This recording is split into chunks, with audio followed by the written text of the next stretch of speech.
Boom. Live and direct, player's choice. Ask Elder what is good, everybody. It's been 2 weeks. It's been a couple weeks. Elder, how we doing? I'm blessed. I'm doing great. How you doing, JD? I'm doing great. Offloaded Russell Westbrook, so I'm sure you're feeling immaculate. I'm good with that. I'm good with that move. And this morning we learned that Russell Westbrook signed with the Clippers. Another move I'm good with. And the only reason I'm good with that move is because I think over a year ago when the Westbrook trade stuff really was going, I had some Clipper fans, kind of trolling and clowning me because Lakers were losing, blah, blah, blah, blah. And I said, you better be careful because if Russ gets traded, he's going to get bought out. And when he gets bought out, he's going to sign with the Clippers. And they were like, going off on me. They're not talking to me right now. So, he wants to be in LA, bro. So it makes sense. He wants to be there. It makes sense. Do you think this is good for the Clippers? Me personally, I actually think that it's not bad for them. I think that the Clippers are definitely way better constructed for Russell Westbrook to come in. Mm-hmm. But obviously, with the way that Russ has been playing, it's going to be interesting. But we're going to find out if he was being limited in the way that he could play on the Lakers compared to how he might look on the Clippers. Or we're going to see, well, this is really what it was. So do you think this is a better fit for Westbrook? The short answer to your question, yes. I do believe the Clippers is a better fit. I like their shooters. I like their spacing. The Clippers are like one of the worst teams in the league, if I'm not mistaken, when it comes to pace. So you need a guy like Russ to pick that up. So, yes, I do like the fit. I think he fits much better with the Clippers than the Lakers. The problem I still have with Russ is I don't believe Russ's total game is good for any team that's trying to win a championship. So my opinion about what I think is going to happen is I literally believe, because it sounds like he's going to start too. Sounds like he's going to start. The way that article I read today, I think it was Athletic or whatever, said that he's giving him the keys to starting and not something the Lakers took from him. So if he starts, I literally believe what will end up happening is Ty Lue will be forced to bench him. And Ty Lue's got the guts to do that. You know what I mean? They got a minimum contract invested in Russ. I don't see Ty Lue going down with the ship just to appease Russ. So I believe Russ will eventually put him in a position where he has to bench him. That's what I think eventually will happen. I don't think Russ is good for any team that's trying to win a championship. I have a graphic in front of me right now. This is the last season that PG-13 and Russ played together. Russ averaged 22.9, 11 rebounds, 10 assists, 1.9 steals per game. PG, 28 points per game, 8.2 rebounds a game, 4.1 assists per game, 2.2 steals per game. Wow. What did that get them? You remember?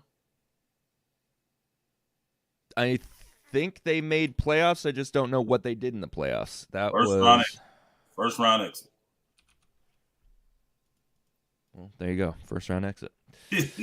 So, again, you can get playoffs. You can win some regular season games, bro. But I just don't see any team where Russell Westbrook is a lead guard for your team and he has a significant role where you're going to win.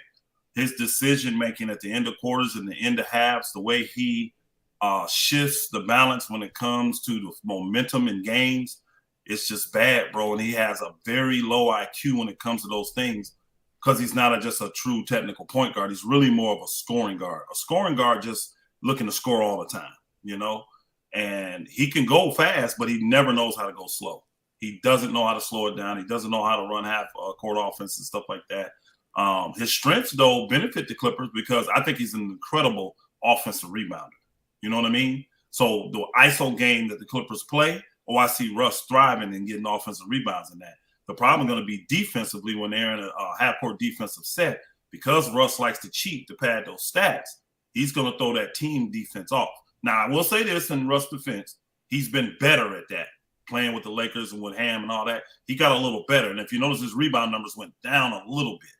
And that's because he don't get the opportunity to cheat and get in there and rebound instead of rotating to the position he needs to be rotating to. Ultimately, though, I don't see Russ as a player that has championship aspirations as his number one goal. Will he take a championship? Absolutely. Does he? If you ask him, Russ, you want to win a chip? Of course I want to win a chip. But honestly, when you watch what he does, I don't believe that's the number one thing for him. His number one thing is stats and getting his numbers. Because I've seen many, many times, especially with the Lakers, where Russ played well, but the Lakers lost, and he was happy. He'd go to the press conference, chippy with the media and all that. But then I also see when the Lakers have great wins and Russ numbers don't look that good, oh, he's hot, he's mad, or he don't even come to the press conference. that one was glaring. One of the last ones he did. You remember Portland when the Lakers came back from 25 points down recently? Do you remember that? I remember the game. Yeah. Yeah, he didn't even go to the press conference after that game because he didn't play well. But he didn't even go to press conference. So I think Ty Lue's going to be forced to bench him because I don't think Ty Lue's going to sacrifice the Clippers winning the series over Russ's ego and playing him. So Russ is playing. And the problem with Russ, though, say he plays well early, you're kind of almost forced to play him late because he's been playing well. And that's where you're going to have your problems with Russ, in my opinion. We'll see what happens, though.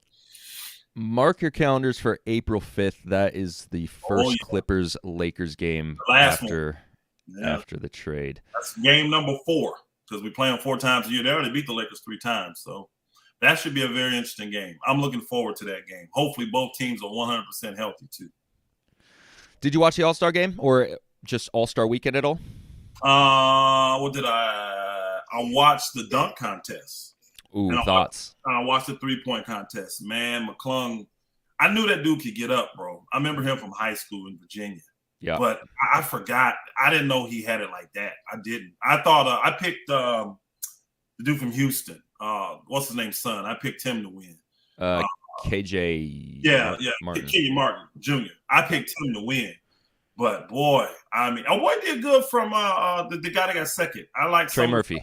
I like some of the stuff he did.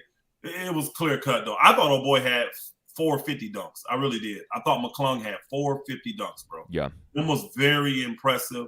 Throwing down with power, finesse. I mean, people don't know how hard it is jumping over somebody, grabbing a ball, and making a move at the same time. Yeah, hitting it off the backboard. Yeah, I wish he could play as good as he dunks, though. I mean, because I've seen him play. He's okay. He's not I don't think he's an NBA point guard. I don't. But, he definitely can dunk. So, hopefully it brought a little sting back to the dunk contest and all. But I liked the dunk contest this year. I enjoyed it. And then the 3-point contest, that was pretty good too. My guy flamed out bad. I picked Huerter, whatever his name is. Oh boy. Yeah, we were on Bobby's head about that. Yeah, that's on you, bro. I'm trying to support your Sacramento teams, and I supported that dude, and he laid a dud, bro. That was brutal. I thought that he would do a lot better than that. I didn't have him winning it, but I thought that I had him winning. I thought Julius Randle was gonna do the worst, and Bingo. It was Huerter. Me too. I had a guy that said something to me, and I said, bro, Julius Randle, he is not making it to the second round. Man, I'm telling you, I'll bet you Julius Randle. I just want 10-1 odds. I said, good, let's bet $500 then. He is not making it to the final. And this is before he shot. I said, I don't even have to look at this. I already know he is not making it to the final round. And the dude got scared he wouldn't bet me. But yeah, it was funny. I had Dame as my second, and then my dark horse was Marketing. So I was kind of cool with Dame. He got hot and he won it. So that was pretty cool. That last round was good. I had Anthony Simons, but I saw that he had got hurt. So I said, well, I'm going to stick with the Blazers. And I don't know if you saw this, but when they showed the slow replay of Dame shooting, do you see how the ball sits in his hand? How it just kind of sits on his palm? I've never seen it. Just rolls off his hand. That is so unorthodox. I mean, if you know anything about shooting the basketball, you're not supposed to shoot like that. So it's insane that he is that great of a shooter, and that is the way that he shoots the ball. That lets you know, though, that the strength is coming from the wrist. Because the ball literally just sits here, and he flicks it. So his wrist, I bet Dame don't arm wrestle that brother, y'all. You better leave him alone. Don't arm wrestle that dude. His wrist got to be super strong. But I did see that, and I was like, "You got to be kidding me! Is he actually shooting like that? And to be as accurate with distance as he is?" That's the most surprising thing is the accuracy, because the ball with the ball rolling, you would think that he would be shooting left to right a lot. Mm-hmm. But I found that so interesting that was his form.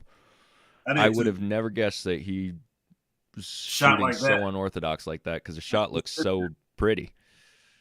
It's crazy. And then the other pleasant surprise was Halliburton. Halliburton's got a very interesting shot, but he was scorching in that first round. I did not know he was that great of a shooter. I love Halliburton, bro. I remember Iowa State, and then I remember people kind of, they don't know if he's a true point. Should he be a 2? Blah, blah, blah, blah. He's like, they're trying to make him a tweener. I'm like, this guy's vision, bro. He's a point. Man, what he's doing in Indiana, because I think he leads the league in assist to turnover ratio, right? If I'm not mistaken, it's like not even close. Like, bro, I like that dude. I really like that dude. I would love having him as my point guard. And he's fearless. You know what I'm saying? Now, he's not the strongest dude, but he's tall. What is he, 6'6", 6'5", long arms? Man, he can play for me any day. I like that guy. I like him a lot. Tyrese Halliburton's 6'5", and I believe he's only like 22 years old, yeah. He's got super long arms. I mean, bro, he just makes incredible decisions, pinpoint passes. I mean, like, guys catch his passes, they're directly in his shooting pocket. Any shooter, any scorer, you would love to play with Tyrese Halliburton. That, brother, because them balls come, like LeBron. LeBron's good at that, too. LeBron will put that thing right the way you like to shoot it. If you like to catch it here and go up, that's where you're going to catch it with LeBron. If you want them cradle guys, wherever you want it, that's where you're going to get it. And I see the same with Tyrese Halliburton. So I like that dude. I mean, I like what they got over there. I guess they're looking to move Duarte now. I like Duarte, but they like that rookie from Arizona. They really like him. Mathurin. Oh, yeah, Benedict Mathurin. Really like him. I think he got a good chance to win Sixth Man of the Year. He's a baller, bro. He's a baller. So I like what they got over there in Indy. They got some good young studs. Put some right veterans with them and give us some chemistry. I think they can make a little noise in the East, a little noise in the next couple of years. So. All right, y'all. I have already dropped the link in the Discord. If you're an All-Star member on the Players Choice YouTube channel, you have already received the link ahead of time so that you can cut the line to come up here and talk hoops, ask Elder any basketball questions. I'm about to drop this link in the chat right now. Come up, talk hoops, ask whatever questions you want to ask. As always, make sure that you have your camera on. If we do not know you and your camera's off, I'm not going to pull you up. I'm going to just say this now, and hopefully don't have to repeat it over and over. So make sure your camera's on if you want to come up. If it's not and I don't know you, I'm just going to let you sit there. Or if it starts stacking up and there's no one else can get in, I'm just going to have to remove you from the studio so that other people can get a chance to come on in. So the link has been dropped in the chat. Come on up and get off whatever you feel like you need to get off. Talk about the Lakers going to make a playoff run. Gotta see. We'll see. Hey, how your Mavs doing? I ain't paid attention. I know they won that first, but what they done since then? So Kyrie without Luka 1-0. The duo 0-2 going into All-Star break, but I mean, obviously they have the rest of the half of the season to see what happens. So I'm not. There's been so many overreactions of, they can't get it done together, blah blah whatever. I will say that what they got the last game that they played came down to the wire, and it was Luka and Kyrie kind of figuring out like, trying to get one of the other guys open for a final shot to win the game or tie the game. I don't remember. I think it was to win the game. And they just couldn't get open. They couldn't get an open shot, whatever. And people were going on social media and it's like, what are they doing? Like, blah, blah, blah. One of those guys has to take the shot. And I agree as well. But what I found encouraging was neither of them were shoving the other one off like, no, this is my moment. Yeah. It was, they were willing to share. to share to get the best shot possible. So I look at that like, okay, we're going to be good. Regardless they didn't, if they didn't get it done that game, I think we're going to be good. I'm excited for it. I'm still a little nervous that Kyrie's going to see you in the offseason, especially if we do well. It's going to hurt, but we'll see what happens. All right, we got some guests in the building. P5. What's up, man? Oh, my grandma had just called me into the other room. Yo, you're good. If you need to go, because you don't want to upset grandma, you go talk to grandma. We'll pull you up when you're back. Yeah, in a minute. Yeah, you got it. Yo, I know a thing or two about upsetting grandma. You do not want to do that. Desto, what's up, man? Welcome back, bro. Hey, what's up, JD? What up, Elder? Salute, Desto. What's up, Doc? Hey, so I want to ask you about I want to ask you about our Lakers, but then the Westbrook thing just happened too. So it's like, I don't want to just take up too much time, but I guess I'll focus on the Lakers first because that's what we do. But I want to ask you, what did you think about how the team looked, how the slotting looked in our last game, and like how do you view like the trade and the pieces that we just got, and what can we do with it? I think the pieces were great. The trade was good. I wish the trade like this would have happened in the off season so that we'd have had all year to gel together. If y'all notice now with the All-Star game and all this kind of stuff, it's not half a season left. We got 20-something games out of 80 games. Yeah. So pushing everything down the road, you just don't have a lot of time to put things together. So, but I liked all the moves. My concern with the Lakers still is interior defense. Anthony Davis is incredible, but I know the more he has to bang and do work inside like that, the more propensity he has to get hurt. So I would like with that last roster spot, if they can find a defensive-minded power forward / center power forward. I don't care if he can score at all. I really don't. I just need him to come in 15 minutes a game and bang, so he can take that off of Anthony Davis. Other than that, I like the makeup of the team. I like the balance of the roster now. I mean, we got little guys, we got big guys, we got wings, we got multiple guys that can guard the wing now. So I'm excited. And the one other thing that I'm a little concerned about is team chemistry. Yeah. I didn't like what I saw in OKC on the LeBron, and salute to LeBron for breaking the record. Yeah. I don't know if I've been on here since he done that, but salute to LeBron for that, because that is an incredible accomplishment. I didn't like the demeanor, the attitude of the players, just quitting and all that. So I was concerned about, and then hearing things behind the scenes, I was concerned about them even, wanting to play with LeBron like that. But I forgot the last game we played. They looked fine to me. So it's New Orleans, yeah. Yeah, New Orleans. Sometimes guys bucket up and become professional, and I liked what they did there. So if they can do that, duplicate that and move forward and just get better as a team when you get I like the Lakers' chances. You don't I heard you just talking about the big. You don't like Mo Bamba? I don't. Honestly, because Mo Bamba is just a stretch big. Now, maybe because he was new and didn't know any plays, I watched him and I never once saw, you do pick and roll. Well, he never rolled. He pops. He always pops. I don't want that.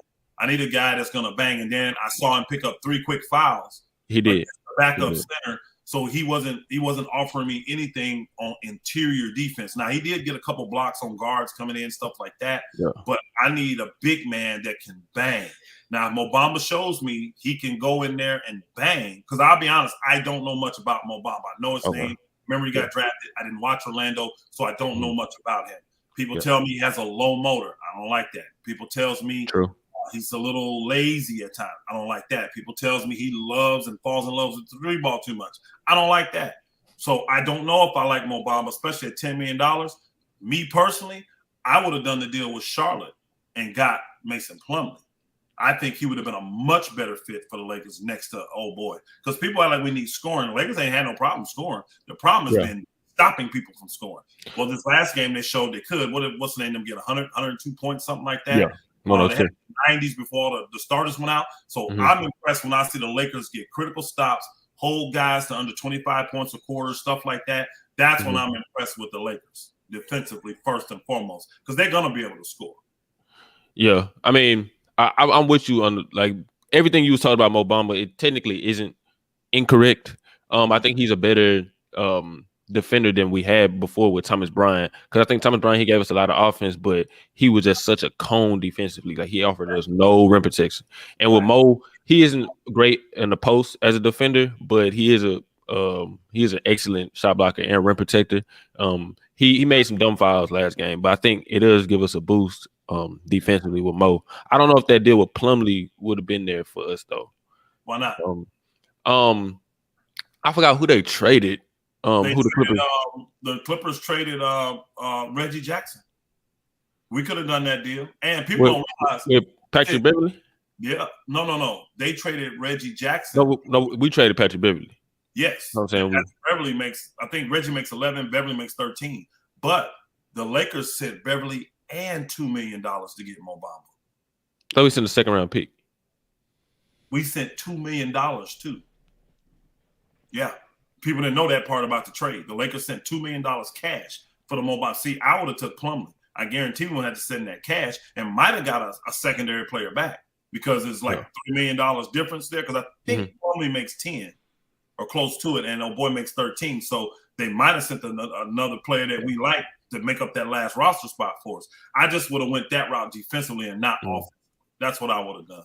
Oh yeah, I wonder if they knew Plumlee was available, because he's definitely a better player than Mo. I would say. Yeah, they knew Plumlee was available because he's been available all year with him and Oubre, because the Russ trade, they were always named. He was always a name that was in there, and then they had put it out there publicly, even with Plumlee killing for like the last month. Plumlee been a double machine, and he's a great passer. He's a great passer. I'm biased to Plumlee. I will say that because Plumlee, all three of those brothers played for my AAU teams, so I'm a little biased with them. But Plumlee and who else? His two brothers. He got two other brothers. Oh, yeah. Yeah. So they all played on my AAU teams. So I'm biased to them, but I think he's a great pro, and I think he's a solid defender. He's exactly what the Clippers needed. That's another reason I wanted us to get it. We could use it, and then we keep him away from the Clippers. Yeah. I think the Clippers' biggest struggle, I thought, this year, get a little bit more balance with those guards, which I think they did, and get some interior presence to help Zubac, because Zubac has shown you he's great if you can play him about 25 minutes a game. Once you start stretching him to 30, 32, 35, that's when you wear Zubac out. They needed another good quality center to get some minutes. I think they really set now. Clippers, man, I already said they had the best roster money could buy. I actually think they have the most talented roster 1 through 14, because they only have 14 players now with Russ. They do have a deep roster, but I'm not concerned about the Clippers, because it's always the Clippers going to clip. Yeah, so I ain't worried about them, man. Bro, they're going to strip. They're going to strip. Yeah. They're going to show themselves in the end. So yeah, they're going to show themselves, man. I can't lie. I said in the beginning of the year they had the best roster money could buy. I actually think they have the most talented roster 1 through 14 in the league right now. Don't mean they're going to win, but that's just what I believe. Yeah. Crazy. Desto, appreciate you tapping in, bro. As always. Appreciate y'all. Yes, sir. Appreciate you. Nick T with the super chat. Lakers finally going to beat Clippers in regular season with Westbrook acquisition. Nick T hated Westbrook. Crazy. Hey, JD, before we get to my man. Yeah. A lot of people think that I hate Russell Westbrook. I actually don't hate Russell Westbrook, y'all. I don't. He was a bad fit for the Lakers. And I've been saying for over 25 years, so well before Russell Westbrook came to the league, guards like him, you can't win championships with. And I still believe that, and I haven't seen it change. I just haven't. League guards like him that call themselves points guard, but all they want to do is score, you don't win championships with guys like that, But to me, that's a selfish brand of basketball, and you don't win. And I've never seen a guy like that win. I haven't. So, hey, salute, my brother. You got everything squared away with grandma? Yeah, it's all situated now. It's all good now. Who was all I know of the Plumlees, I know Miles and I know Mason. Who's the third? What's his name? He's another M. I done forgot it too. Miles, Mason, and because I know those are the two that were in the league, but what's the third one? Marshall Plumlee. That's the youngest one, right? Marshall. Yeah, Marshall. Yep. Oh, and that's cool actually. That you actually know. They were when I was leaving the AAU team, because I had been with them for 5 years. The Plumlees were filing in then. So I was actually leaving and I was moving, going to another state and all that. They start filing into our AAU teams at that time. So in Indiana up there though, so they're from that same area up there. They were all good to me though. They were all very. I actually thought all of them. Marshall never made the league. I thought all of them would make. No, I don't think Marshall ever made the league. I don't believe so. I don't remember. Yeah, I thought they were all very, very good. He was young back then, but I thought they were all very good. But about Mo Bamba, I can give you a little bit more insight on Mo Bamba because I was a Texas fan. He came from Texas. Okay. Everything that you've been told is right. You know, he's a low motor player. I think he was drafted into a bad situation in Orlando because the Magic at that time already had Vucevic, and they were already like a French playoff team at that point, I think, that year. Yeah. So they didn't really have time to develop Mo Bamba, and even the next year, they still had Vooch, and they were still like making the playoffs. So they again didn't have that much time to develop him. And then they traded Vooch for Wendell Carter, and he started getting the starting minutes. And Bamba was in and out of the starting lineup, and it was just a bad situation for Bamba. But yeah, he got hurt too, right? Didn't he get hurt? Yeah. He had some injury concerns as well, or injury issues. But yeah, everything that was told about you about Mo Bamba is right. But I kind of wanted to ask you, well, how do you truly feel about Russ to the Clippers? Do you think that that's a bad move by the Clippers? Do you think that it's a positive for LA? What do you think? I actually think ultimately it's a bad move just because I don't think players like Russ fit championship caliber teams. I think the Clippers have aspirations to win a championship. Their team structured to win a championship. And I don't think Russ fits that. Now, as for him being a fit, the way he plays with their roster, yes. Because Russ, you put him out there and let him penetrate and kick the shooters. I mean, hey, he's going to rack up a bunch of assists. And the Clippers have some of the best shooters in the league. I think they may be the best shooting team in the league or second. They up there. So that part fits. The problem they're going to have is when Russ has to make decisions at the end of games. And that's the number one issue I have with that. Mm-hmm. And then if Russ is not happy and not playing, I believe, I'm not saying he's going to go terrible luck and all that, but that's when you have issues with Russ. And Russ is on a year where he's trying to get one more contract. So he like I watched what the Clippers did with John Wall, right? And my personal opinion, because I watched over 20, probably 30 Clipper games this year, y'all. I have. Because of my buddy, one of my good friends, he's a Clipper fan, right? He loves Kawhi, loves the Clippers. And he said, how you going to talk to me about Clippers when you don't watch them? I said, cool, so I'm going to watch them. I started watching their games. And one of the things I think, now he may disagree, I don't know. I think they didn't give John Wall a fair chance. I don't think they really did. So I'm not 100% sure they're going to do the same with Russ. I'm just not. I have to see it. I have to see it. All right. Yeah, I feel what you're saying, but I think Russ, they're going to have to give Russ a chance because they just need a point guard. They traded Reggie Jackson, and they traded John Wall as well. I can't recall any other names on that roster that play the point guard position. The guys they brought in, both of those guys play point guard. Eric Gordon he can play the point guard position, and so does what's the little guard from Denver that scores? Bones Highland. You know, they both think they can play point guard. And I really like that. Eric Gordon's played well. He's played well since he got there. I think he's got like 10 assists in 2 games and 0 turnovers. And I mean, I'm biased to Eric Gordon because he's from Indiana and he played against my AU team. Oh no, he's good. He's good. I like the moves they made at guard. I think their guards got solidified. So Clippers had a really good trade deadline. And from what I'm hearing, they thinking about bringing in Patrick Beverly as well because they got another spot, y'all. They got another open roster spot because they let Moses Moody go. Or Moses Brown, not Moses Moody. Moses Brown gone. So they got another roster spot. And I heard they're thinking about bringing in Pat Beverly. So Clippers, I guess they're not confident in their guard play, I guess. So Clippers, they're making moves. They're trying to make moves. But you know, they already have Terrence Mann, Westbrook Bones, and then I didn't know Jason Preston and Brandon Boston Jr. Well, Preston is a guard, but he never plays. And Eric Gordon. A wing. Boston Jr. is a wing. He's not a guard. My God. I thought they loaded, bro. That team was loaded, bro. I thought Mann was a wing too. No, Mann's a guard. He's starting point guard for him now. He's like 6'4", 6'5", and starting point guard for him. Oh, dang. Yeah. Wow. Now it's more on the defensive end because again, their offense ain't struck. It's kind of like the triangle. It ain't the triangle, but you don't need a point guard for the triangle. You don't need a traditional point guard for triangle. The way they structure their offense, you don't need a traditional point guard. I think what they want is a guy that can make crucial decisions, get the ball to guys when they know they need it. not be the traditional point guard, come out and run the show and run offense, but somebody that is intelligent enough to know when to pull it out and not. Because think about it, if you just got a bunch of guys offensive minded, they're going to know to shoot. And that's one of the biggest problems with the Clippers. When momentum's changing, nobody knows to pull that ball out, take the air out of it, run a set play, do something crazy like that. Do something simple like that. Most of them guys, if they open, they're going to let it fly. And the Clippers let guys get back in the game. That's why the Clippers get come back on, but they also come back on a lot of people. The style of play that they play is like that. And Russ, that plays into his deficits. That plays into his weaknesses. It really does. So that's why I think Ty Lue's going to be forced to bench Russ, and then that's when the whole thing's going to go south. That's what I believe going to end up happening. How I feel about it, I don't hate the move for the Clippers. I think, or at least I thought they needed more guard play. I still think Russ has a role in the league. He of course he can't really shoot threes at all, but he's still a really good facilitator. I think whenever he tries, he's fine defensively. And I still think that there's teams that could use him in the league. I thought the Clippers were a team that could use him. I thought even the Nets were a team that he'd be pretty good on, even with Ben Simmons being there. But, Simmons is coming off the bench. He's playing 15, 20 minutes, so I didn't think that'd be that big of a problem. You would.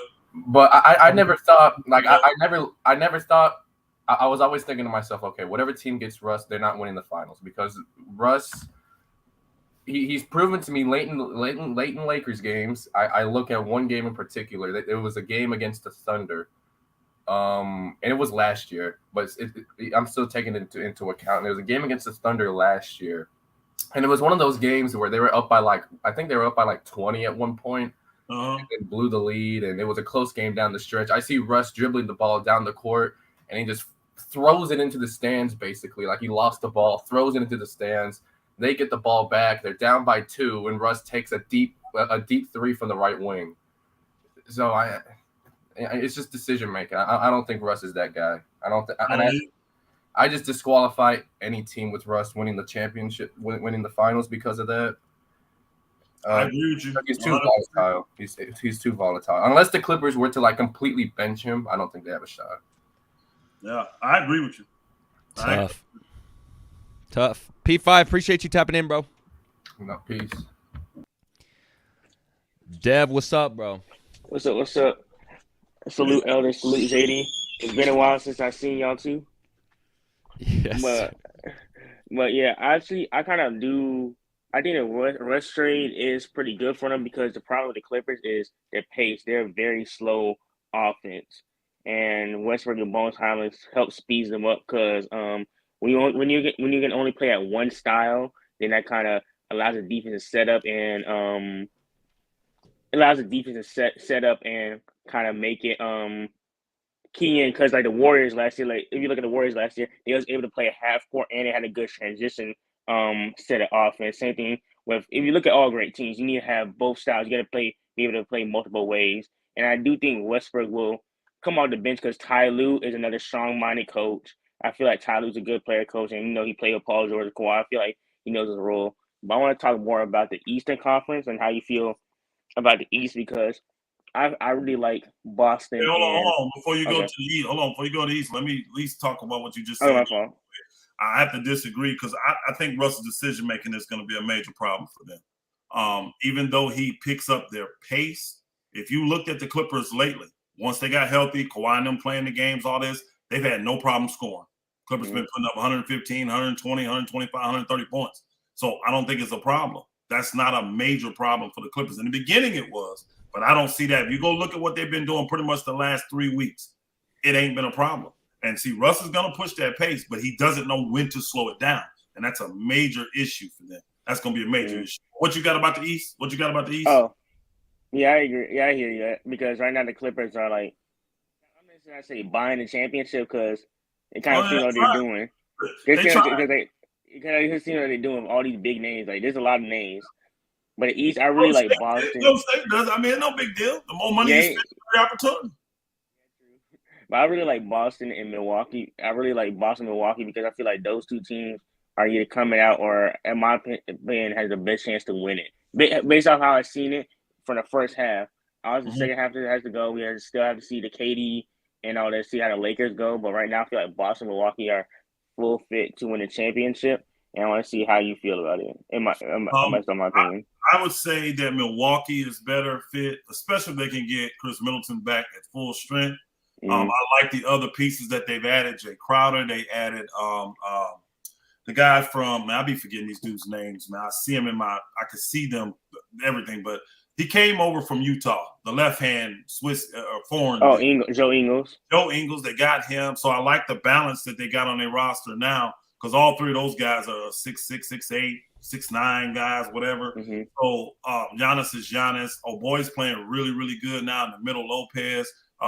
You see the level that the point guard's playing at. He's an all-star.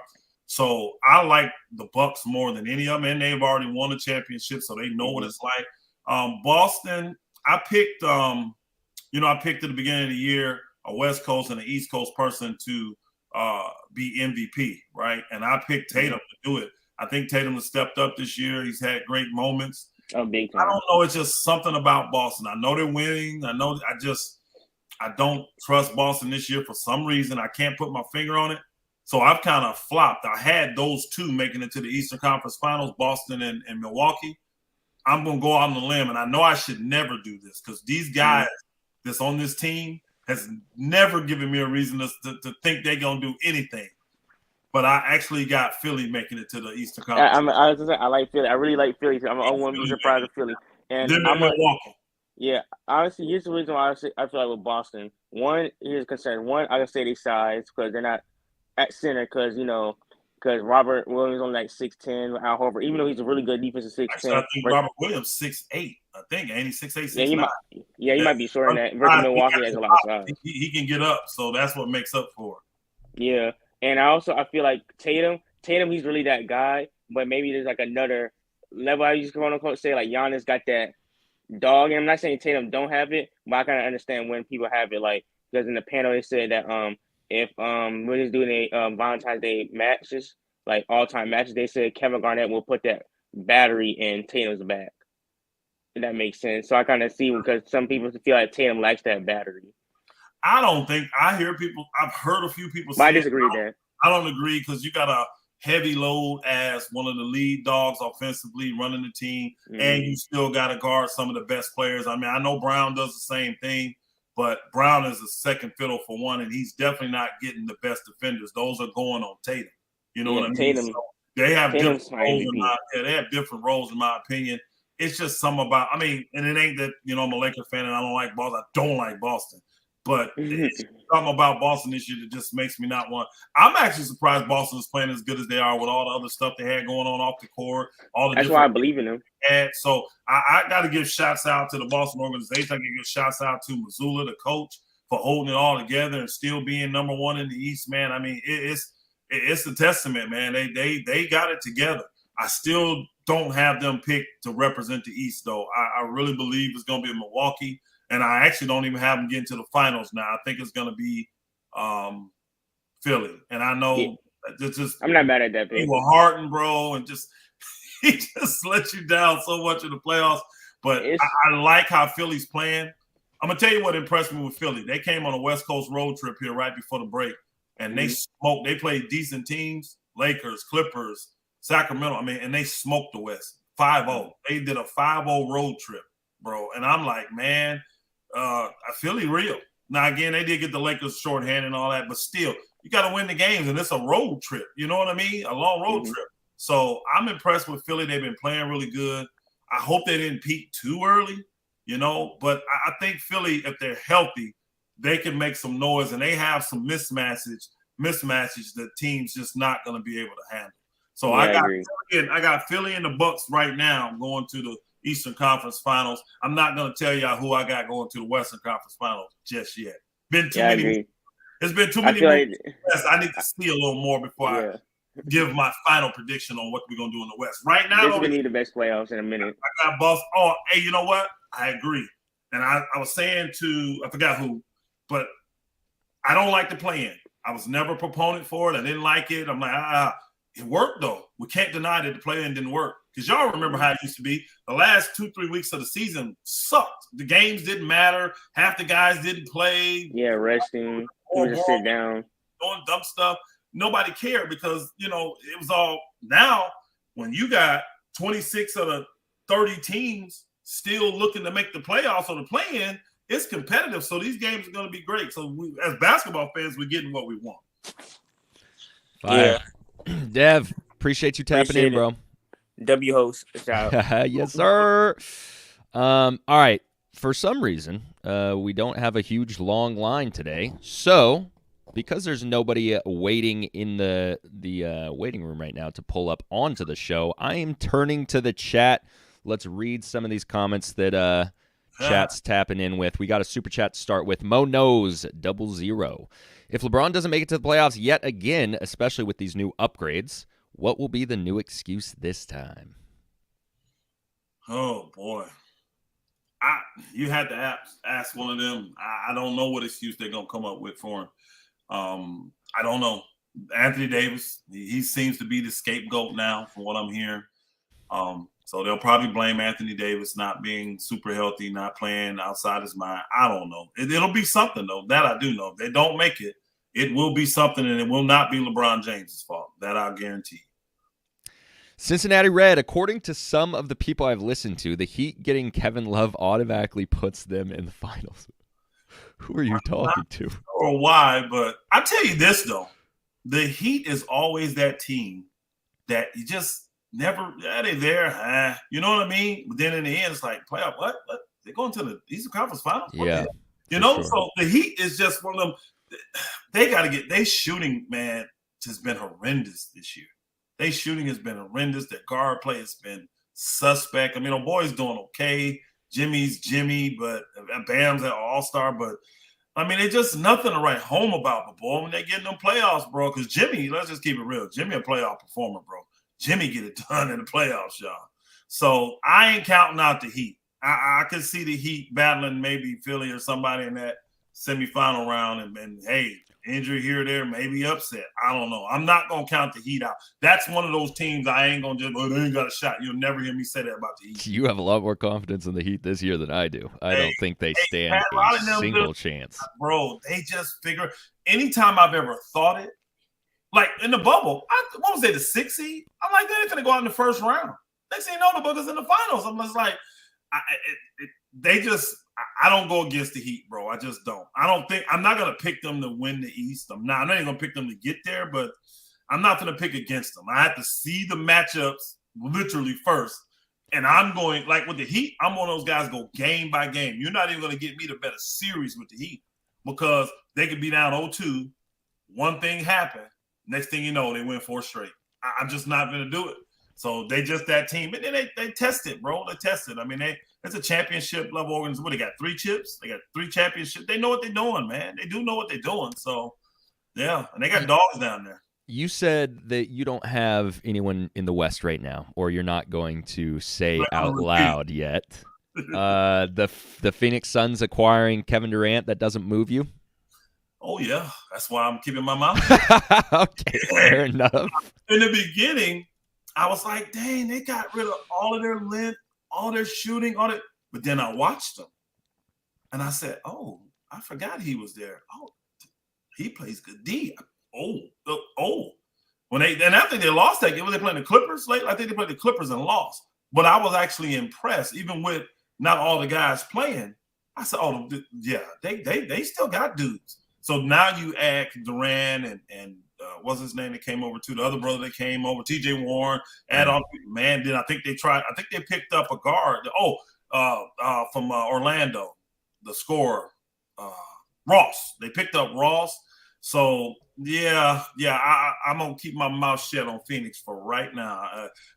Shout out to my man Hitman X. He's the best. He's the #1 Phoenix Suns fan I know, and he's riding Phoenix. He was telling me Phoenix is the best thing since sliced bread when they got put out of the bubble. He was still telling me they're the best team in the NBA. So, but yeah, I'm gonna keep my mouth shut till I get to see Phoenix. I thought they were gonna be really hurt defensively, and I thought it was gonna be hurt shooting. I ain't seen that, and they ain't added Durant yet. So I need to see what Phoenix is gonna look like. I need to see what they're gonna look like. They're gonna be rough, though. I can tell now they're gonna be rough. Fat Cat. The Knicks are going to crush some fans' dreams in the first round, whether it's the Sixers or Cleveland. Knicks are coming out of the first round. Negative. Negative. Now, I have zero faith in the New York Knicks. Right. That I will tell you. I have zero faith in the New York Knicks doing anything. Brunson is having a great year. Julius Randle already showed me who he is. He was with the Lakers. I used to like him. I mean, again, I that draft, I'll never forget it. I don't know if you remember that draft. Julius Randle went 7th to the Lakers, right? It got leaked who the Lakers really wanted. Guess who it was? Marcus Smart. He went 6th to the Celtics, bro. That stuff burned me to this day still, bro. I'm like, when did the Lakers learn to just shut their mouth? I hate all the leaks that come out with the Lakers, bro. That's LA, man. Yeah, they just leak everything, bro. They leak it all. But no, I got zero confidence in the Knicks. If you're a Knicks fan in here, hey, it is what it is. I mean, your organization has been the worst organization in the league for the last 30, 40 years. So it is what it is. Hey, here's the thing. I mean, at least to me, I don't know how you feel about this, Elder, but prove me wrong, New York. Go to the finals. How crazy would that be? I would love to see it. I've been saying about the Knicks forever. Please prove me wrong so I can stand up, apologize, and clap my hands. Right. Y'all are horse wash. I don't trust that organization, that front office. It's even worse than the Lakers front office, y'all. And y'all know I do not have a lot of high praise for Jeannie Buss and the Ramses, and I don't have a lot. I do like Rob Pelinka. I don't like the rest of them cats. Hey, y'all remember not Russell Westbrook, what's his name? Patrick Beverly. He made a statement on his podcast, too many chefs in the kitchen. Some of y'all may remember that statement. That's what he's referring to. I hear people speculating. No. What he's saying is it's too many decision makers, too many folk. Why do you have people in these positions when they don't get to make decisions? That's too many chefs in the kitchen. That's what he's referring to. But he's not going to stir the pot because he's still trying to play in the NBA a little bit. I'll say it for you, Pat. Yeah, I will say I have a lot of respect for New York Knicks fans because I don't know that I could have stayed a Knicks fan for as long as you guys could. I can't through the mud. The Lakers got me hurt, and I've been supporting them since '79, bro. And I'm just like, this mediocrity, man. This is killing me, bro. At least you've seen championships. That's the thing, and you know what?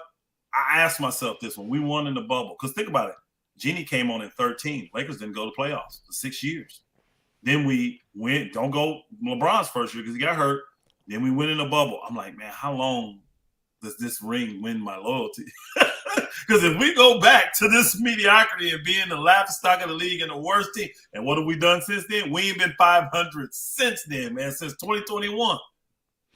I said, no way, man. So that's the thing that's hurting me. But LeBron does have a passion and a desire.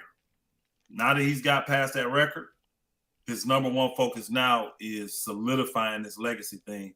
And he knows that one of the number one knocks against him and his legacy is in the finals, he's a loser. All these other guys that are even remotely in that conversation, they don't have that on their resume. So I believe he has a passion to change that. So I'm sure he wants to win one, if not two more championships to eliminate that part of the argument. And because it's obvious, I mean, I know you love LeBron and you probably have him as your GOAT and all that, but it's obvious he cares about this a lot. I mean, I heard when he was on his week vacation, people say he was nursing his ankle, but he just took a week vacation, right? Anyway, you heard about showing up at the party with the live goats and traveling with the crown, right? You heard about all that, right? Yeah. Bro, I mean, who does that, man? Who does that? When you're the king, you can do whatever you want, bro. The King of England don't fly around with a crown, bro. You don't know what the King of England does, though. I've never seen him. Maybe he does. Maybe he goes to parties with goats and. I don't think he does. So at least my thing is this, though. He's passionate about winning those. See, his number one goal now is that. Selfish or not, because I'm saying some people say, that's just whatever, bro. I think if it's one area in sports you could be selfish in, it's in winning the championship. That's an area, if you want to do it at all costs. That's why, like me, I got no problem with a leader like Michael. People say his leadership sucks. I don't. If it gets the results you want, do what you got to do. So if you got to be an a-hole, slap players around, intimidate them, I don't care. Get the W, bro. Get it. And if you get the results, hey, you can't argue with those results. So, but I don't think a lot of his teammates liked him though. Michael Jordan, they didn't like him. Yeah, I mean, I don't know that I would like him either, but I wouldn't be mad about him winning me rings. I'll tell you that. They're champs. They're all champs though. They don't like him, but they're champs. Sweet Chili Heat 45 with the super chat. Do you think the NBA should just have one conference? Do away with East and West, or West and East? It's kind of trending that way, honestly. But again, I don't think it matters, really. I don't think it matters. I think what you're saying, like, because it used to be an imbalance a lot where, especially in the East, you'd have a bunch of 2-3 teams make the playoffs with losing records. Then you'd have 48, 49. One year, remember, they had a 50-win team in the West, didn't make the playoffs. So if it had that type of thing to it, I could see it, but I think they've kind of balanced that out now. I don't shoot. We probably gonna have teams in the West with losing records make the playoffs this year, or a 500 record. You know, with how tight it is. So it's there if needed, but I don't see that as a big need right now. We've talked about this before. Are you familiar with? And I'm not very familiar with professional soccer and like in Europe, but I know of the relegation system. Okay. And it's like the last however many teams, last 2, 3, 4. I don't know how many. But we've talked about a relegation system potentially in the NBA that intrigues me a lot, in bringing in like the G League team, 2 teams or whatever, to replace those bottom tier teams. This would help with tanking, make it more competitive, whatever. I know they will never do that, but it is intriguing. I was curious what you think about that. I don't have a problem with it. It's kind of stolen from like a business model. I remember when I used to be heavy in sales, a lot of businesses that had sales associates would do that. And like, say you have 30 sales associates, right? The bottom 5, if you placed in the bottom 5 for 3 straight months, you got fired. You know what I mean? You lost your job and they hired somebody else to replace you, no matter what happens. You know what I mean? So it would motivate you to get out of that bottom 5 at least once in 3 months. You know what I mean? So you just couldn't be content, because if you got 30 salespeople, you got a lot of sales. So a lot of guys can eat and be comfortable, but not be motivated. This is how you kept them motivated. So it sounds like the same type of system they're using here. I ain't gonna front. I don't think we can pull it from the G League, though. That'd be the problem. We got to bolster up the G League first. But I actually kind of like that. Like, give them some motivation, because you get teams that will be stuck in the quote-unquote process forever. I want to know, OKC, how long are we going to be in this process? Yeah. But OKC, I can't talk about, because they made the playoffs here recently. You know what I mean? With Chris Paul, remember? So I can't really talk about them. But you don't understand what I'm saying. Like a team like Houston, I don't want to see you in the process for 8 years. I don't want to see Sacramento. We're still in the process. Well, we should be coming out this year. But you see what I'm saying? We don't want to have these long processes where guys are not even really competitive. But, you know, I don't know what you do. Expansion is going to help that. When they expand, that's going to help, because, you know, teams are going to lose players. They're going to add more guys in. Some people say that make the league weak. If this is an era where a lot of people are pushing that there's more talented and skilled players, well, this is just going to be more opportunity for them, in my opinion. Because I'm going to tell you right now, there's a lot of teams I can name. I'm going to say a lot, 5 to 10. I can go down their roster, and I can show you guys that are very, very good, that can play minutes, but they're just behind too many people. You can literally go to the Clippers and look at 4 or 5 guys that I would love to have on the Lakers, because they just good players, y'all, but they're behind so many guys. They can't play. They just don't have enough minutes in a 48-minute game. Yeah. Got you, Cincinnati Red. Mo knows. Why do you think Harden continues to underwhelm in key playoff moments? In my opinion, when the step backs and the whistles don't go his way, his in-between game is non-existent. I want to know your perspective. I actually kind of agree with that a little bit. Harden's been like a trick artist, in my opinion. He's learned the intricacies of the rules in the game and manipulated the game to a certain degree. But in the playoffs, all that fluff, you can get away with it in the regular season. The playoffs there's 3 levels to an NBA season, y'all. You have the regular season. People say 4, I don't count the preseason, but you regular season, you have the playoffs, and then you have the finals. All 3 of those are different stages to me. When you get to the playoffs, you're not going to be able to get away with a lot of stuff you did in the regular season. Why? There's 82 games. We're not going to crowd or spill milk in 82 games. These games are condensed, though, and they're 7-game series.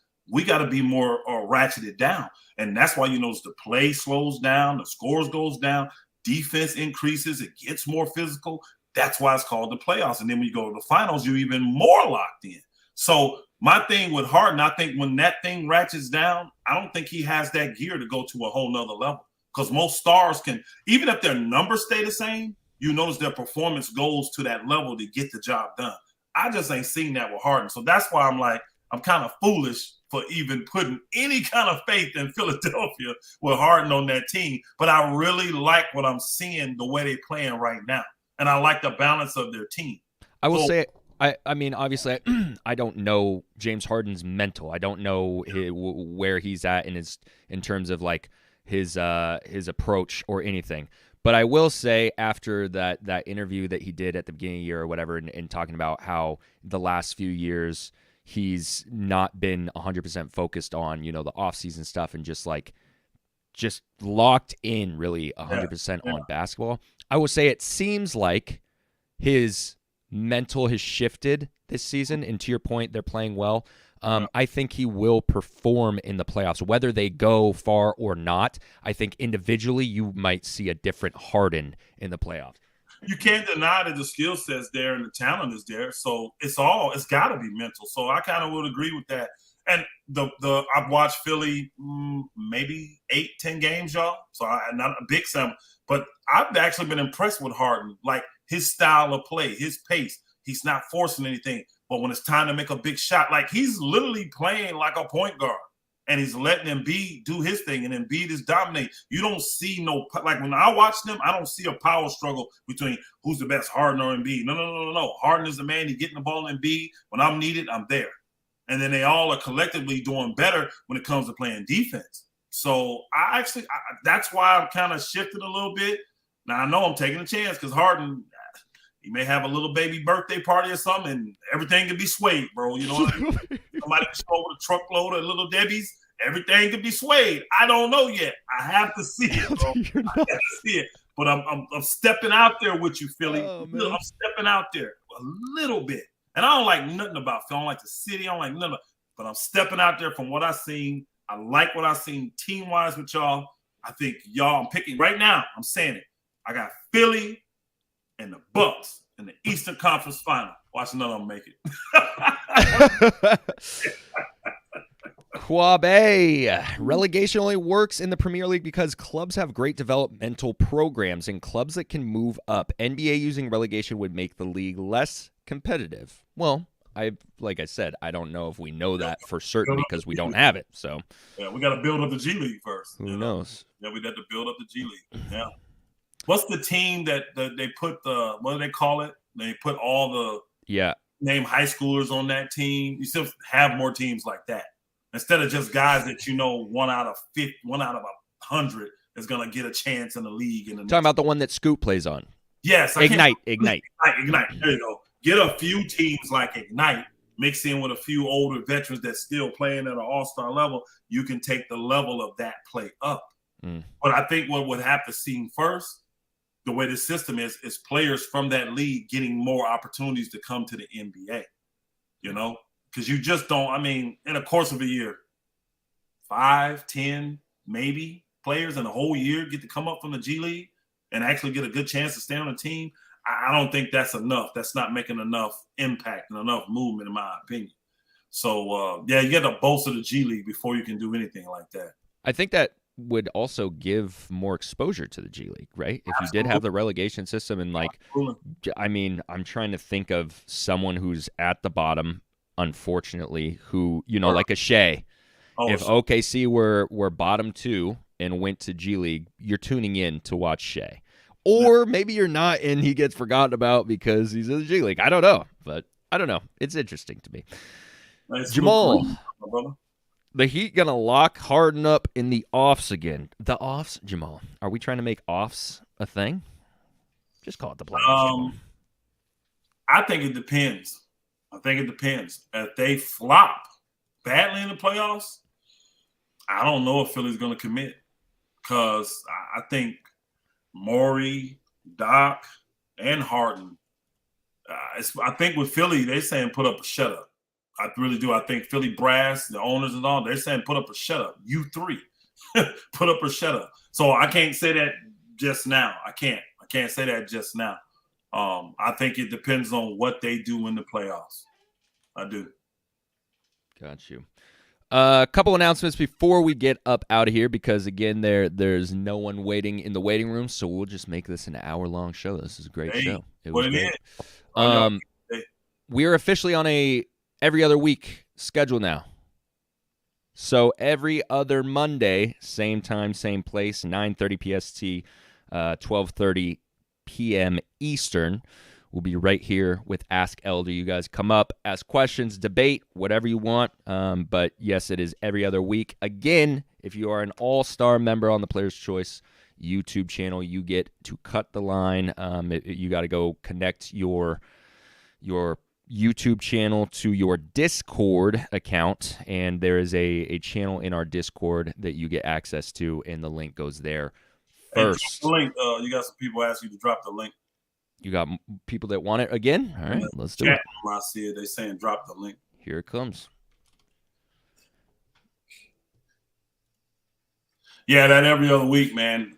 That was what we originally had said we would talk about doing, and I wanted to make sure we got the show off going, so that's why I committed and did the first 3-4 weeks and all. But it's just gonna fit me better. My schedule's gonna get really busy since the weather's changing and all of that. So every other week just works good for me. When I'm free, I'll show up at some of the other things a little bit more when I get time. Some of the other avenues we got over here and all over. Y'all seeing I'm all over the place. So, Harm, what's happening? Salute, Elder. Salute, Elder. Salute. What's going on, Harm? Man, no much, man. I'm gonna take myself off camera right quick though. All right. Yeah, but Elder, you really believe in Philly, man? A guy in Joel Embiid that never been out the second round. You really got faith in them making the Eastern Conference Finals? Come on, Elder, man. You know better than that. You know better than that, bro. I do, but I'm putting myself out there again. I'm watching them, and I know it's regular season, but I'm watching their style of play, and I'm watching the way Harden is playing. He's playing different. He really is. He's playing team ball. He's playing facilitator ball. I ain't gonna lie, the games. Hey, bro, I was extremely impressed when Philly came out and they smoked the West the way they did, bro. I mean, they didn't play Western cream puffs. They played the Clippers, Lakers, SAC. I mean, they played teams. Go look at that, and they smoked all those teams. I mean, they barely beat the Lakers, but everybody else, they pretty much manhandled. And I was very impressed with the way they played. So I'm going out there. I know I'm probably going to eat egg on this one, but for right now, because I'm telling you, they play the way I seen them play on that West Coast trip and the way they've been playing these last few weeks. Boston in trouble, bro. Boston, they match up well with them, and they got a lot of mismatches for Boston. So I think Cleveland matches up well with Boston as well, though. I don't think Boston getting past the second round this year. I don't you know, a lot of people don't agree with me on that, but I've been standing on that all year. Well, yeah, you have, and I apparently I got Philly and the Bucks. I got Boston going out in that second round. Cleveland is not the team to do it, in my opinion. I just think Cleveland a year away. Boston can handle their guards. I think they have good enough, tall enough, physical enough guards to slow those two guys a little bit. I mean, you're not going to stop great scores, but then their bigs, to me, they're not consistent enough. They're not. They're just not consistent enough. And I don't trust their wings guarding Boston wings. I just don't, bro. I don't trust their wings guarding Boston wings. So I think if Boston got in a series against Cleveland, they would beat them. I do. I think they would. Cleveland's not the team to eliminate Boston. I'm gonna need Philly or the Bucks to do that. I think the only reason I put stock in Cleveland though, because I seen Spider go against a three-headed monster as a rookie with Paul George, Melo, and Russ, and he played so great in that series. He propelled Utah over them. He can have that type of series again, and not only that he could do it off his play alone, he got a guy in Garland that could supplement him, and that would go right along with it. I think that backcourt can give Boston problems. I don't think Boston guards can deal with those two. You tell me the three-head monster you played against again, because you lost me as soon as you said that. Who? Carmelo Anthony, Paul George, and Russell Westbrook. As a rookie, he eliminated them in that first round. That says it all. That says it all. You're not talking about three of the smartest players that ever played the game, bro. I'm sorry. And I remember that Melo experiment was a disaster over there. And you know how I feel about Paul George as a great player. I don't like his mentals. And you already know I'm not feeling Russell Westbrook mentals. I could see a rookie doing that to those three dudes. I can. So I wouldn't call them a big three. But you could trust Jason Tatum's mental. How he had the most turnovers in finals history. Yeah, he looked. I can't trust his mental either. Or Marcus Smart. Marcus Smart just as boneheaded as Russ. Hey, Herm, I go by the results though, and those guys have shown me since they came in the league, they just kept getting better and better. They've been to the East Conference Final 3 times. They've been to the finals, bro. They keep improving every year. We may not like the way they're doing it, and again, I'm a Laker fan, so I'm not trying to promote the damn Celtics. I just want to keep it real. I can't deny the fact that these guys have gotten better year after year after year, and they keep climbing. They're going from this level of playoffs to the finals. Have a little here, back to the East Conference Final. Next thing you know, now we're in the World Championship. I trust them way more than I trust them dudes you name. Yes, I do. I trust them way more. When did Carmelo lead anybody to the finals? When did Russ lead anybody to the finals? He got there, but he didn't lead them. You understand what I'm saying? When did Paul George lead anybody to the finals, bro? So I trust them dudes. I trust them guys more in Boston more than I trust that big three you just named. No, but you don't think Boston kind of got there by default due to injuries to the Milwaukee Bucks and due to the fact that Miami was missing a 20-point a game scorer on Tyler Hero, because Miami was one game away from beating them without a 20-point a game scorer.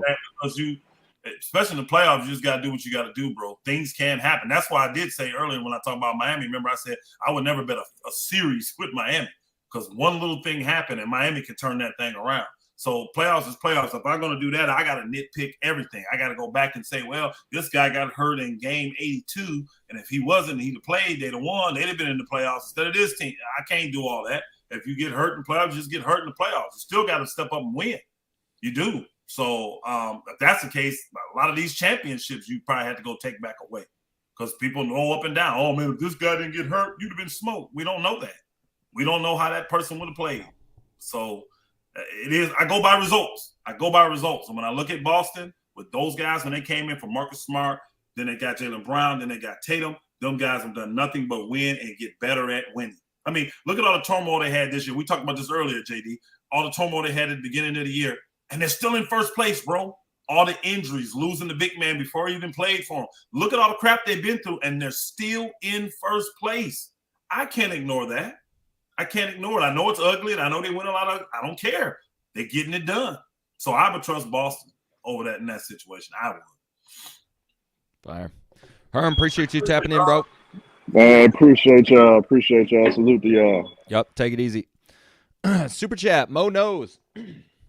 Man, we appreciate support, Mo knows. He in there. If it doesn't work out in Philly, Harden will be in Suns jersey next season. CP3 contract becomes non-guaranteed next year. He loves AZ, ASU legend. He is. I didn't think of that. I don't know how that can be pulled off, though, because even though CP3's contract's not guaranteed, half of it is. So I don't see the Suns waiving him, giving him $15 million.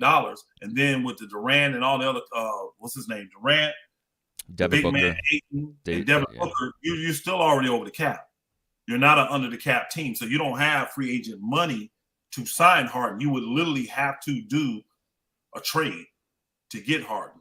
He would have to sign. And then that's a sign and trade because Harden would expire if he don't do it now. Because remember that, that was a 2-year deal Harden did, right? But he can opt out.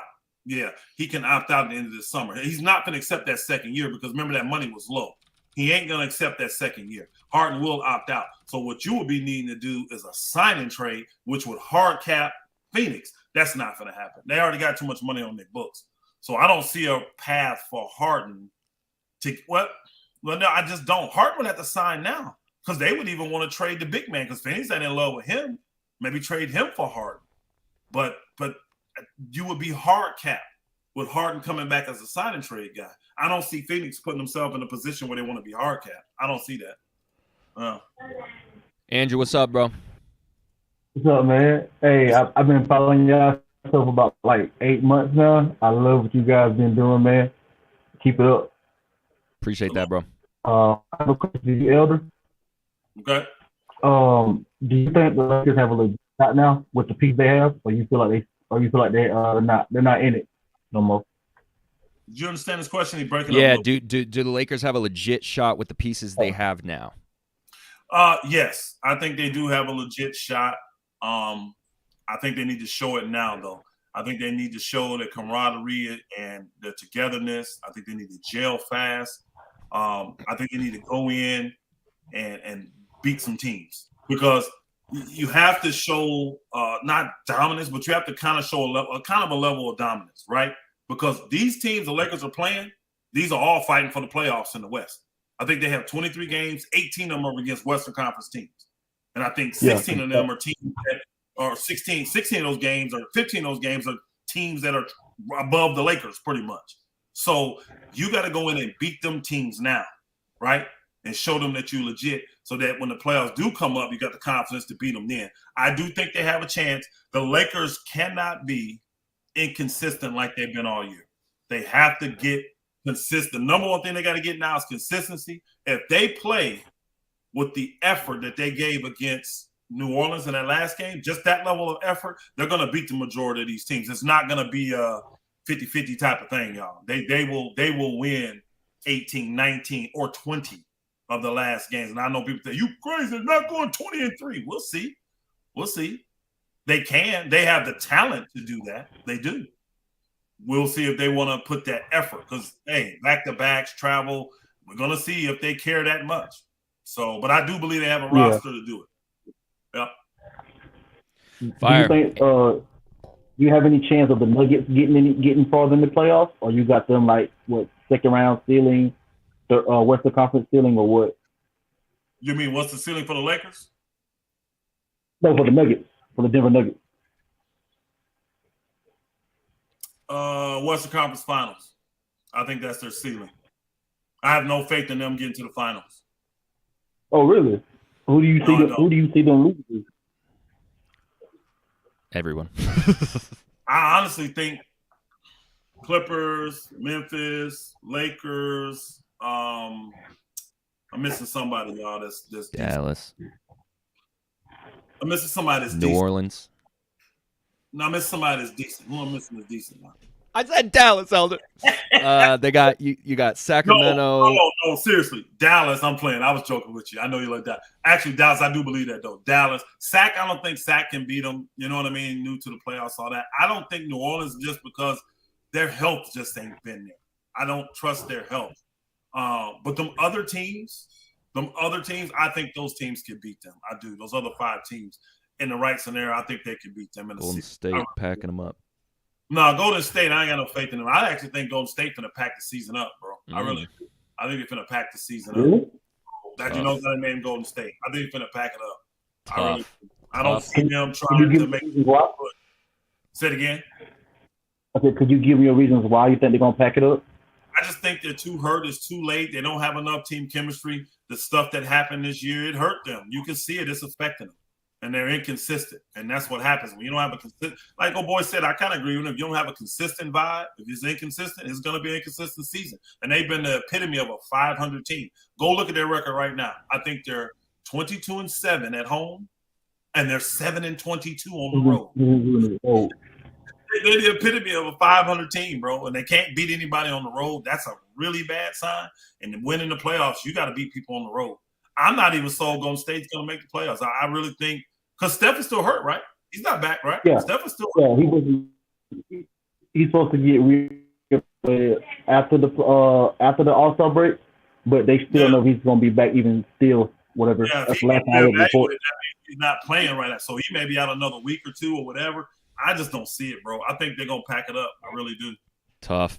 Yo, Andrew, appreciate you tapping in, bro. His connection is a little sketchy. We'll get him out of here. Rollo, what's up, man? He said he's going to take you back in time. Yeah, I'm gonna take you back in time, right? So we going back to the Jimmy V shot, the lucky shot. From what I understand, you from Fort Wayne, right? Correct. Okay, I'm from Gary. All right. Now, my uncle, who married into the married into the family, was Renardo Thomas. Really? Yeah, that played with Houston. Uh-huh. So, okay, I got some crackhead activity going on right now. Okay, so what would you have done in in that last 2 minutes? Lady, I don't know what's going on. What? Okay, I'm doing something right now. Yeah, all right. I told you, crackhead activity, man. Okay, so in that last minute of that game, what would you have done different for the outcome to come out for Houston to be on top? I ain't gonna lie, bro. It's all I can remember is the shot. I can't even remember everything leading up to it. I can't even remember all that. I do remember the shot, the boy being short and he grabbing it and dunking it in. I don't remember nothing else. I ain't gonna lie. I can't even remember anything else. Oh wow. I apologize. That's a good question though. They're gonna have me going back watching it now. I'm gonna go watch the whole thing now, bro. Watch. I remember I watched it live. I'm just having a hard time remembering anything. I know I wouldn't have because they were only up 1 and they lost by 1, right? On the dunk. Yeah, they lost by 1. So that took me in. I definitely wouldn't have fouled because I wouldn't want to just put them on the free throw line. I gotta go back and watch it. I can't remember all of it. Can't remember all of it. No. All right, man. Hey, appreciate you. Let me up. All right. Elder, take it easy. Yes, sir. Thanks for tapping in, bro. Stay safe. Prepare for that. I have an answer for that in 2 weeks. All right, for sure. I follow Ticket too, so I'll be on there and harass you. Yep. Cool. All right. Oh my! That was great. I'm like, man, she's solicited, boy. She got work. That was crazy. Cam, what's happening, man? What's up? My question is, what is y'all logic that Denver can't beat these teams? Because it just sounds like blatant. Like the Kings, the Lakers are not a good team. Their coach stinks. He's still running 3-guard lineups when they traded all the extra guards away. AD looks disinterested every other game, and like they have no consistency other than LeBron James. There's no. Other than you being a Lakers fan, what is there to believe in the Lakers have shown that they should be able to beat Denver? I think part of the reason why they were inconsistent is because they did have a lot of off-court things going on that was dictating what they did on the court. I think they've eliminated those things, meaning LeBron finally broke the record, so that's out of the way. Now they can focus strictly on basketball, and they have the roster construction to actually do it. So, again, I did say that's the one thing the Lakers got to do more than anything, show consistency. But I believe they're in a position to do it all year long. I don't think the Lakers were in a position because I didn't think that the front office cared about winning in the summer. I didn't think LeBron cared about winning this year. He was trying to break that record more than anything. So I think we were inconsistent because of those things. People weren't committed. Now, what do you have in your way? The front office made the trades. You already broke the record. Why won't guys play hard? You see what I'm saying? So I expect that. I did take a look at Anthony Davis's demeanor against the Pelicans because I ain't gonna lie, I was concerned, bro. I didn't know if this team would be committed, and I know about some of the behind the scenes things they got going on. But he seemed that he was more than professional. He played big against them. What he had 28 and 13, something like that. So he played well. Like I said, if they can play like that, I put them against anybody in the league. And that's what I hope the consistency is, that they play with that level of effort like they did against the Pels. Now, to correct you, I never said Sacramento could beat them. I actually said Sacramento and Golden State, and there was one other team. I was like, no, I'm not. Those guys, New Orleans. I said, those guys cannot beat them. But everybody else I named, the Lakers, Clippers, Dallas, who's the other team I'm missing now? I forgot them already. Memphis. Those teams, I believe they helped. I believe they can beat Denver. I do. I think Dallas can do it only because Dwight Powell versus Jokic is some disgusting business in the series. Well, Dwight Powell, JaVale McGee is your rotation against Jokic. No, Kleba. Hello? Yeah, you got Kleba, but it takes a team to beat Jokic anyway. You're gonna have team defense to beat the greats anyway. It ain't gonna be one guy. They don't have that, and I love Luka. I'm a Luka fan, but I'm kind of on the fence with Dallas on the defense, just like I am with Phoenix. That's another team. I didn't even name Phoenix. Phoenix is a team that can easily. Yeah, Phoenix, I agree with. And my problem with the Lakers really is you forced me to say Dallas, JD. I meant Phoenix. That's what I meant. Yeah, my problem with the Lakers, even if the Lakers make it, that D'Lo in the playoffs has never been. He's been poor, and their backcourt defense is terrible, like terrible. D'Lo's not a good defender. Malik Beasley's okay. And then there's just other stuff like their shooting hinges on two players really. It's just too many. Even if they made it to the playoffs, which is it's just a hard thing to do when you put yourself in a hole. We're gonna see. Now you do remember the year that the Lakers won the championship? They were in the bottom 5 in 3-point shooting. You do remember that, right? Yes, but they also had. I also think part of that is I do think a part of the reason they won in the bubble was AD's 3-point. He was literally shooting like 39% from 3. And they just had Alex Caruso went from I think he was around 28 during the season. And then he became like a really good corner 3-point shooter. Danny Green was streaky. But that was good shooting. And it was also a different environment. I can't really use the bubble shooting. Okay. Because a lot of teams shot. I'm a Heat fan. Okay. I watched Jake Crowder look like Channing Frye's hottest form from Cleveland in the bubble. Yeah. I can't use bubble shooting. There is people acting a fool in the bubble. I've seen plenty of teams not shoot the ball overly well and do fine in the playoff shooting. I've also, because the key is you want to look at the team field goal percentage. That's what really matters. Like I can have a team shooting 33% from 3, which is below league average as a team. But if they're shooting 49, 50, 51% as a team, guess what? I'm good with that team because they know how to get buckets, bro. And at the end of the day, they know how to get buckets. And see, that's why I wasn't concerned with the Lakers because that year they won, they led the league in field goal percentage. Even though they had one of the worst 3-point shooting teams, they were one of the higher shooting percentage teams. That bodes favor when the play slows down. It gets more physical. The playoffs is just different. It's just different. So Denver hasn't showed me anything. I don't think Denver's really gelling as a team. They're just winning on talent. You got a lot of mediocre things going on, guys inconsistent in and out. But I don't have faith in Michael Porter Jr. I don't really think Jokic likes playing with the point guard. I don't think he likes playing with that dude. We're gonna find out though. We're gonna find out. I don't have no faith in Denver getting out the West though. I don't. I wouldn't bet. Me personally, if I'm betting, gentlemen bet with a friend, I'm not betting on Denver not to get out the West. I'm not. They just took the spot of Utah to me. You know how Utah was like the best team in the regular season for the last few years? And every time they got to the playoffs, they flamed out. That's what I believe. I mean, when Rudy Gobert is your second player, I mean, there's just certain things when I see with the team, like my problem with the Lakers, not even it's Darvin. I watch Darvin Ham, and I'm like, this dude don't even run a horn set. He just tell LeBron and AD, make it work.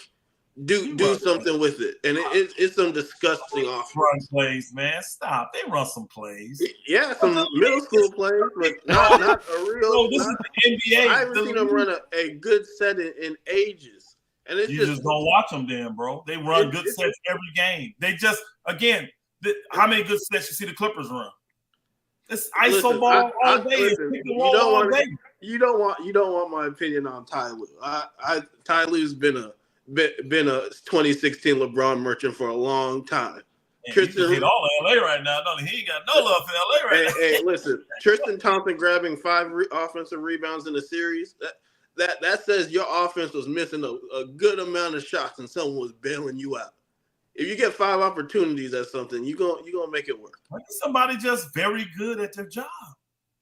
That sounds like hustle. Offensive rebound is all grit and hustle. Yeah, I know. I'm just saying, Ty Lue as a coach, he's a good coach, but he hasn't shown me to be this like I'm gonna lose a series to Ty Lue's X's and O's coach. I have yet. JD, I got to get this. Hey, what do you think about the Russ move then to the Clippers? I got to hear your take on it. I need to hear. Oh, I mean, I don't believe Russ is conducive to winning. I've said it before. This was back in 2016 when there was some rumor of Russ to the Heat. I said, I will take Goran Dragic as my point guard if I need to win in the playoffs over Russ any day, because I know Goran Dragic is not going to do some insane, stupid he got into a beef with Ricky Rubio in a first round series and then got outplayed the next game by Ricky Rubio. It's not about him being a bad person or anything. It's just there's just certain people you've played with them on the basketball court. They're like, he's talented, but he doesn't think. He goes 1,000 miles per hour and he just does stuff off pure instinct. He doesn't slow down the game. He doesn't analyze that. And you can get to the playoffs with that in the regular season when teams aren't game planning for you. But in the playoffs, we've seen it. When they need to beat Russ, they're just like, listen, let him do whatever he wants. And like, he's actually in the playoffs, he becomes a detriment to his teams. And you can't have someone who's a detriment to your team also be one of your highest usage guys on your team. It's not. You can't win with that. It's like they guarded him with Anthony Davis in the bubble, and just like, come on. There you go. I like it. Yo, Cam, appreciate you tapping in, bro. You're welcome. Thank you, man. Have a good day. Yeah, you too. All right, our last super chat of the show, Jamal. I don't know what it is, but Boston has had our number for years. It all hinges on Embiid being healthy. Harden got to show up, and Doc Rivers' coaching is crucial. I don't trust Doc in big game spots. I can't be mad at you about that. Doc does have the record for most 3-1 losses. So, yeah, I'm probably foolish for going out on a limb for Philly. I'm probably I like it.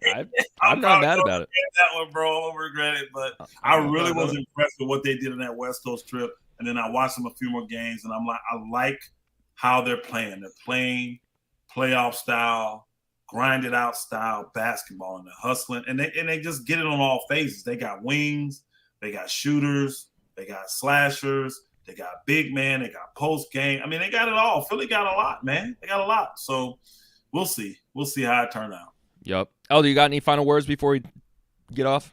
No, man, JD, I appreciate you, man. It was good getting back in here. We'll see y'all in 2 weeks. Everybody remember, now we're going every 2 weeks. Every 2 weeks. Sir. Man. Yes, sir. Appreciate you as always. Make sure you like, comment, subscribe, do all the things, man. And we'll catch you.